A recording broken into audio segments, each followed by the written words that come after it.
környezetnek lehet, hogy nem sok köze van ahhoz, amit a mai videóban mondani szeretnék. Most eljöttem Budapesttől messzebbre egy fotózásra, amely után kicsit itt körülnéztem. És nagyon megörültem, hogy nem indultam rögtön haza, mert ezt a csodálatos helyet találtam, egészen pontosan Csongráról. És a mai témám az lenne, hogy milyen sebességgel közlekedünk. Ez a gondolat még reggel idefelé jövet jutott eszembe. Mégpedig olyan módon, hogy azt veszem észre már nagyon régóta, hogy amikor autópályán érkezem valahová, az egészen más, mint hogyha mondjuk vonaton, vagy ha ugyanúgy autóval, csak éppen országúton, vagy egyéb közlekedési eszközzel. És mellé lehetne tenni azt, hogy mondjuk gyalog érkezem valahova. Múltkor volt egy kirándulásunk Solymártól Dobogókőig, és eddig mindig autóban vagy buszon tettem meg ezt a távot.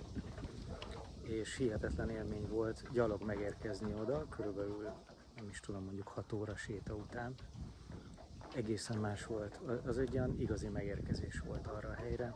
Úgy éreztem, hogy életemben először érdemlem meg azt a kilátást, ami Dobogókőn van.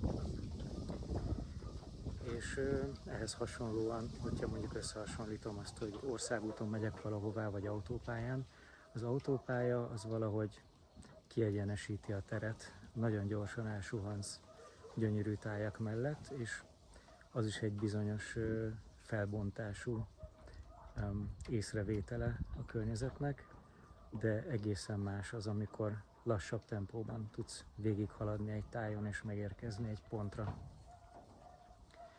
Még hát ugye én egykerekűztem egy időben, elektromos egykerekűztem, de hasonló lehet egy elektromos bicikli is, vagy egy motor, vagy bármilyen a gyaloglásnál gyorsabb eszköz, de mondjuk nem autó. Ahhoz képest például a séta megint csak sokkal megfontoltabb és sokkal szemlélődőbb tud lenni. Van előnye a gyorsaságnak, de van előnye a lassúságnak is.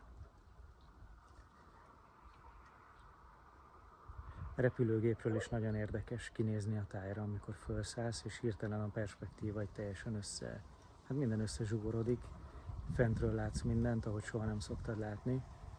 Ennek is megvan az értéke. Tehát nem azt mondom, hogy a gyorsaság az hátrány, csak hogyha csak gyorsaság van, akkor lehet, hogy túl sok minden mellett megyünk el. És azért nem lenne jó úgy végigmenni az életen, hogy nem vesszük észre. Úgyhogy ez a mai üzenetem. Sziasztok!